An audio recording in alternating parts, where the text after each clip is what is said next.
Story, les rendez-vous d'Alfred Hitchcock, racontés par Serge Souris.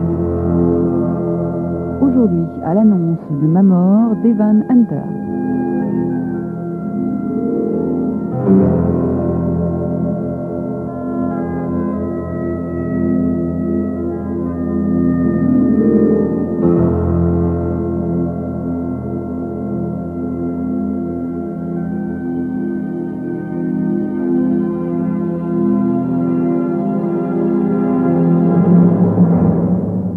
L'automne.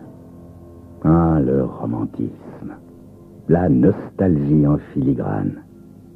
Les feuilles mortes qui se ramassent à la pelle. Putain. Foutaise, oui. Enfin, pour moi, le clochard qui dort sur les bancs. Les seules feuilles que je connais sont celles du papier journal que je mets dans ma chemise et dans mes chaussures pour pas crever de froid. En une année, une seule, j'ai dégringolé tout au bas de la pente.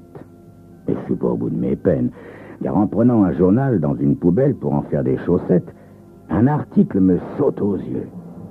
En gros titre, Matt Cordell assassiné. Et en dessous, l'article. Matthew Cordell, qui s'était fait tirer sa licence de détective privé l'an dernier à la suite d'une correction brutale qu'il avait administrée à coups de crosse de revolver à l'amant de sa femme, a été trouvé mort hier après-midi dans le corridor du Sunrise Hotel. D'après la police, la mort aurait été causée par 6 balles de calibre 45 tirées à bout portant en plein visage. Je me tâte machinalement la figure. Rien. Non, parce que, voyez-vous, Matthew Cordell, c'est moi. L'ex-détective privé devenu clochard pour les raisons citées plus haut dans la presse. En plus, il paraît que je suis mort. La rage me prend. Je jette le journal et je me lève d'un bond pour aller rendre une petite visite à Dick Peggett, le patron du Sunrise Hotel. Ce serait peu dire qu'il est très étonné de me voir entrer. Mais, c'est Matt, croasse-t-il en reculant. Lui-même, mon gars, que je dis en l'empoignant par le callback pour une séance de mandale pas piqué des verres. Je veux la vérité, Peggett. Tu m'entends, la vérité? D'accord, Matt, mais arrête de me cogner. Voilà, il y a un type, un inconnu, il est venu, et il m'a dit, tu me montres Cordell et je te refile $3000. Tu sais, Matt, j'ai beaucoup de frais dans cet hôtel, hein. Bon, alors moi, je lui ai indiqué une sorte de poivreau qui s'est installé dans mon couloir depuis Dieu sait quand. Ne voulant pas assister à ce qu'allait se passer, je m'apprêtais à me tirer quand il m'a rattrapé et il m'a demandé comment on allait à la 47e rue de Broadway. J'y ai expliqué et, tu connais la suite, hein. Peggett, pourquoi t'as dit aux flics que c'était mon cadavre? Mais pour garder l'argent, Matt, tu comprends? Ouais, je comprends. Je lui refile une dernière mandale et je sors avec la vague intention de retrouver ce zèbre qui en voulait tant à ma peau. J'ai pas fait 2 pas qu'un type, le genre à chasser les aéroplanes au sommet d'un building, me coince et me dit « Salut, Cordell, j'ai un 38 sous le bras, t'as intérêt à me suivre. » On a beau dire, mais quand on a dégringolé la pente comme moi, on devine très vite où est son intérêt. Nous montons, le gorille et moi, dans une buick, et un quart d'heure plus tard, il m'entraîne à l'intérieur d'un hôtel particulier des quartiers chics. Chez Charles Semler, en fait.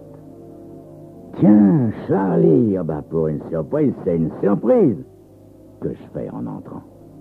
Bonjour, madame, que j'ajoute à l'intention de la superbe blonde assise dans un coin. Charlie me regarde comme quelque chose que le chat aurait vomi sur la moquette, voyez? Billy Malloy, ça ne te dit rien, Matt? Celui que j'ai envoyé pour 20 ans en tôle? Celui-là, Matt. C'est grâce à lui que t'as eu ton nom dans la presse. La gâchette s'appelle Buck Grafton, de Chicago. Il va d'ailleurs rentrer chez lui, mission accomplie, à moins, bien sûr, que quelqu'un lui dise que t'es toujours vivant, Matt. Qu'est-ce que t'attends de moi, Charlie? Tu piges toujours aussi vite, hein, mon garçon? Eh bien, j'attends que tu retires quelqu'un de la circulation pour moi. Pourquoi tu le demandes pas à ce tueur de Chicago, à ce Buck Grafton? Parce qu'il travaille pour la concurrence, Matt, et je tiens pas à renvoyer l'ascenseur. Alors? J'ai pas l'habitude de travailler pour des minables, Charlie. Il y a un silence de mort. Charlie Semler pâlit. J'ai sans doute mal entendu, mon petit Matt. Sans doute, Charlie, sans doute, que je réponds en regardant le 38. Qui c'est ce type que tu veux faire disparaître, Charlie? À la bonne heure, mon petit Matt. Continuant à me tenir en respect, Charlie sort un jeu de photos qu'il jette sur son bureau. C'est celui-là, Matt. Je regarde la photo. Un drôle de gazier, genre tueur à gage. Pas une grande perte pour la société. Je hausse les épaules. J'aurais besoin d'argent et d'un pétard, Charlie. Il jette un 45 et une enveloppe sur le bureau. C'est moi qui entrerai en contact avec toi, mon petit Matt. Où est-ce que tu habites? Je sens le regard de la fille posé sur moi. Je vais prendre une chambre dans la 14e rue, à l'hôtel Saint-Pancras. T'as intérêt à faire vite, mon petit Matt. Une fois dehors, j'ouvre l'enveloppe. $250, de quoi tenir quelques jours. J'achète une bouteille de rail et je file au Saint-Pancras. C'est pas tellement que j'ai envie d'obéir à cette ordure de Charlie Semler, mais j'ai comme dans l'idée que la blonde ne va pas tarder. Sheila, qu'elle s'appelle. Je le sais parce que, en sortant, j'ai entendu Charlie lui dire « Maintenant à nous deux, Sheila !» À peine ai-je bu quelques petites gorgées sur mon lit qu'on frappe à la porte. J'entr'ouvre. Ah non, c'est pas la blonde. C'est une grande brune. Ma foi, pas mal du tout. Et là, il y a erreur, bébé, que je grogne. Allez, Cordel, qu'elle me dit. La moitié du quartier sait que vous êtes terré ici. On vous a vu. Ah bon? Eh ben, entrez alors. Je serai brève, Cordel. Le type qui a dégusté à votre place s'appelait Joe Mazzine. C'était un ami. Je veux savoir qui l'a descendu. Tout doux, ma belle, que je lui dis à la belle brune. Buvez d'abord un petit coup. La manière qu'elle a de se taper sans un mot une gorgée des familles au goulot m'indique une sœur de misère. C'est peut-être pour ça que je dis, sans réfléchir, c'est un certain Buck Grafton qui a descendu votre petit ami. C'est un tueur de Chicago. Où est-ce que je puis le trouver, ce Buck Grafton? Ça, mystère profond, ma belle. Bien, c'est mieux que rien. Merci, Cordel. Perplexe, je suis. Si la moitié de la ville sait que je suis ici, Buck Grafton, le tueur, tardera pas à l'apprendre. C'est malsain, ça. C'est pourquoi je décampe illico. Je prends une chambre dans un autre hôtel, 2 immeubles plus loin. Brusquement, je prends conscience que si le bruit se répand que je suis sur sa piste et que je veux le descendre, ce charmant jeune homme va s'intéresser à moi, en plus de Charlie Semler et de Grafton. Il n'y a qu'une chose à faire. Retour à la case départ.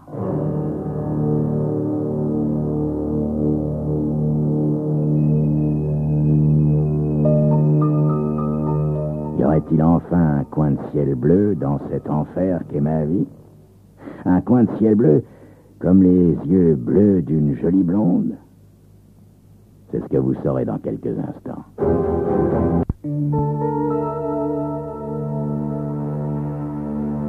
Quand je me pointe à l'étage des voluptés, il y a un mot agrafé à la porte. Cordel, je suis en train de m'habiller, entrez et installez-vous. Ah, voilà qui commence bien, que je pense, en ouvrant la porte. La première balle fait un trou de 3 pouces dans le montant de la porte. Pas de détonation, juste le pouf d'un silencieux. Heureusement qu'il fait très sombre. Je plonge et j'attends la suite des événements en me glissant où je peux. 7 balles, suivies du claquement d'un chargeur qu'on remplace. La première salve me permet de situer plus ou moins le tireur. Pendant qu'il vide son second chargeur, je me rapproche. « Hey, ça va, Buck Grafton ?» que je dis. « On se marre bien ?» Je dis ça, histoire de l'inciter à le vider encore plus rapidement, son chargeur. Et de fait, il le vide très vite, son chargeur. Puis il y a le déclic du chargeur qu'on sort. Là, je plonge et je lance un grand coup de pompe dans ce qui semble être la tête d'une silhouette agenouillée. Je me suis pas trompé. But! L'arme vole dans la pièce. Deuxième, puis troisième coup de pompe. Je me penche, je saisis le mec par le callback et je le soulève. La vague lueur de la rue éclaire son visage. Là, c'est la surprise du chef. Je reconnais le type que Semler m'a demandé de dessouder. L'autre qui a senti ma surprise en profite pour m'envoyer un coup de genou dans mon intimité, si vous voyez. La douleur me foudroie tandis que le tueur prend la porte en courant. Quelques minutes plus tard, j'allume, je ramasse l'arme et je me mets à visiter l'appart. Personne. Excellente raison pour fouiller un tantinet. Je fouille jusqu'à ce que je trouve un petit calibre 22 nickelé dans le tiroir d'une commode sous une pile de ravissantes petites culottes. Alors, un plan naît dans mon esprit. Je vide l'arme et je la remets en place sous les ravissantes petites culottes. Et puis je sors. Oh, pas bien loin, jusque dans un McDo pour reprendre quelques forces. Quand je me repointe dans l'appart quelques heures plus tard, il n'y a plus de mots gentils sur la porte. Comme j'ai pas l'habitude de traiter en finesse quand on en veut à ma peau, je défonce la porte d'un coup d'épaule et j'entre. Juste au moment où Sheila sort de la salle de bain, vêtue seulement de sa ravissante chevelure blonde. Elle semble plutôt étonnée.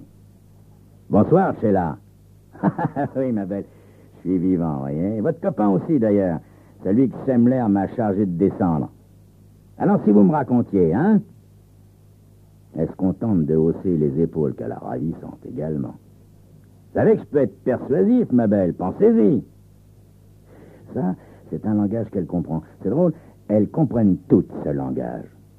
Alors elle se met à table. Oui, en effet, je le connaissais du temps où je dansais dans les boîtes, avant de rencontrer Semler. Sheila, dites-moi, pourquoi est-ce que Semler veut sa peau? Je ne sais pas, Matt. Sheila, quels sont vos rapports avec Semler? Eh bien, depuis que je le connais, je ne danse plus. Ah, vous risquez de perdre ce bel appartement et le reste pour un voyou que vous avez rencontré il y a des années? Pourquoi? Ça me regarde, Cordell. Vous permettez que je m'habille un peu? Oui, c'est vrai, ça fait 10 minutes qu'on parle et qu'elle est toujours à poil. Ce qui n'est pas pour me déplaire, parce que elle est bien belle. Et oui, allez-y, Sheila, allez-y, habillez-vous. Je me marre parce que je sais ce qu'elle va faire. Elle entre dans sa chambre, je la suis, naturellement. Elle ouvre le tiroir de la commode avec beaucoup de naturel. Bonne comédienne, d'ailleurs toutes les femmes sont de bonnes comédiennes. Elle sort un petit soutien-gorge, une petite culotte ravissante, et un 22 nickelé qu'elle braque dans ma direction. Désolé, Matt, mais moi, je ne vous raterai pas. Allons, calmez-vous, Sheila. Vous savez bien que je me fous de votre petit copain, moi. Tout ce qui m'intéresse, c'est les $250 que Charlie m'a donnés. Matt, il y a des quantités de choses que vous ne découvrirez jamais. Je suis désolé. Et elle tire. Et le coupard, bon sang de bonsoir, mais j'avais pourtant vidé le chargeur. Je tombe dans les pommes. À un moment, j'ai l'impression d'entendre des voix et que quelqu'un me soulève délicatement. Mais tout ça, c'est sans doute des mirages, hein?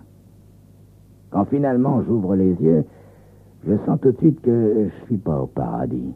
À moins que la belle brune qui m'a rendu visite au Saint-Pancras ne soit un ange. Salut, Matt Cordell. Non, ne dites rien, restez tranquille. Je vais vous expliquer. Après vous avoir quitté, je suis retourné au Saint-Pancras. Le type de la réception s'est rappelé de vous, et surtout d'une certaine blonde qui vous cherchait. Il m'a donné son adresse. J'ai l'impression que je suis arrivé à temps, n'est-ce pas? Quand j'ai vu le topo, j'ai immédiatement téléphoné à l'homme médecine. L'homme médecine est un ancien toubib qui a eu quelques ennuis avec l'ordre des médecins. Il a rappliqué aussitôt et vous a administré le plus gros des soins sur place et a peaufiné le travail ici. Ici, chez moi, dans ma chambre. À part ça, tout le monde vous croit mort, Cordell. Quant à l'exécutrice blonde, mystère profond. Ah oui, une dernière chose. J'ai trouvé Grafton. dans un boui-boui de la 47e, inscrit sous le nom de Bob Cannon, chambre 313. Tout ce que je peux faire, c'est lui sourire à la belle brune. Lui sourire de toutes mes dents avant de retomber dans les pommes. 3 jours plus tard, l'épaule gauche en compote, mais en compote saine, grâce à l'homme médecine, je décide d'aller rendre une petite visite de courtoisie au sieur Grafton, alias Bob Cannon. Qui est là? Qu'on demande quand je frappe à la porte. Le garçon, monsieur, que je réponds. On entr'ouvre la porte. C'est suffisant. D'une bourrade, je la pousse et je fais une entrée à la Hopalong Cassidy. Une voix derrière moi me dit « Lâche ça, Cordel !» Je laisse tomber mon flingue. Apparemment, je suis pas en forme. Charlie Semler, un 38 en main, sourire aux lèvres, fait le tour de la pièce. C'est à ce moment que je remarque un type saucissonné sur une chaise. Le type de la photo. Tiens. Crafton et ses zigs, c'est kiff-kiff. J'ai ma petite théorie, Charlie. Sacré Cordel, vas-y toujours, je t'écoute. Grosso modo, Charlie, tu savais que Crafton était en ville pour me buter, parce que j'avais buté son frère qui se trouvait être l'amant de ma femme il y a quelques années. Et tu savais aussi que son gang avait l'intention de piétiner tes plates-bandes. Ennuyeux, ça, hein? Alors, t'avais posté des hommes à tout hasard en face du Sunrise Hotel pour tendre un piège à Crafton. Quand ils m'ont vu entrer, ils t'ont prévenu. Et ça a fait tilt dans ta tête, hein? Tu leur as dit de m'amener chez toi et tu m'as fait chanter pour obtenir un contrat contre cet inconnu en photo, Crafton, en fait. Tu faisais alors d'une pierre deux coups en gardant les mains propres. Exact. Charlie Semler acquiesce en souriant comme un ptérodactyle. Et cette garce blonde, cette Sheila, amoureuse depuis toujours de ce minable, me dit-il en indiquant le type ficelé sur sa chaise. Ça lui a pas porté chance. C'est fini pour lui. Allez, Matt, au boulot. À toi de jouer. Je réponds pas. J'attends. Calmement, Charlie continue. Puisque le diable t'a remis sur ma route, mon petit Matt, tu penses bien que je vais en profiter. Avec précaution, il ramasse mon 45, en extrait les cartouches, sauf une, et me tend le revolver. Inutile de jouer les héros, Matt. Il y a un coup à vide avant le bon. Pendant que je t'ai à l'œil, tu vas remplir ton contrat, Cordel. Je sais pertinemment que dès que j'aurai tiré, ce sera mon tour. Ce salaud de Charlie se place quelques pas derrière moi. Mon cerveau fonctionne à toute vitesse. Il faut que je trouve un plan. Je m'approche de Crafton. « Ordure !» que je lui dis en le giflant. Crafton encaisse sans un mot. « Ah, tu voulais me descendre, salaud !» que je grogne en lui flanquant une mandale terrible et en déséquilibrant la chaise d'un coup de pied. Pendant que Crafton tombe, je tire le coup à vide. Je plonge et je tire le coup suivant, celui avec une bastos. Bastos qui se fiche entre les deux yeux d'un Charlie Semler, toujours souriant. N'empêche qu'il a eu le réflexe de tirer aussi, ce cochon-là. Quand la chance tourne, elle tourne. Crafton déguste le pruneau en plein cœur. Pas de temps à perdre. Je le déficelle, j'essuie mon arme et je la lui mets dans la main. Je recule de quelques pas avec l'œil du peintre. Ça semble parfait. Combat singulier entre deux ordures. Je descends à la réception et je téléphone aux flics. Et puis je vais au bar d'en face attendre la suite des événements. Je commande un bourbon de première qualité parce que, voyez-vous, il y a peut-être une petite chance que je récupère ma licence de détective privé.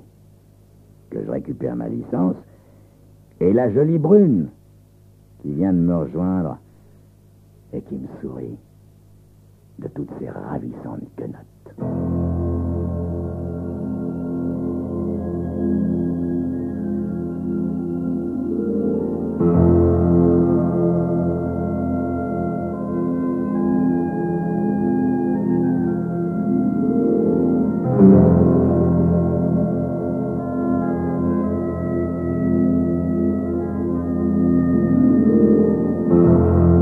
C'était Crime Story, les rendez-vous d'Alfred Hitchcock racontés par Serge Sourion.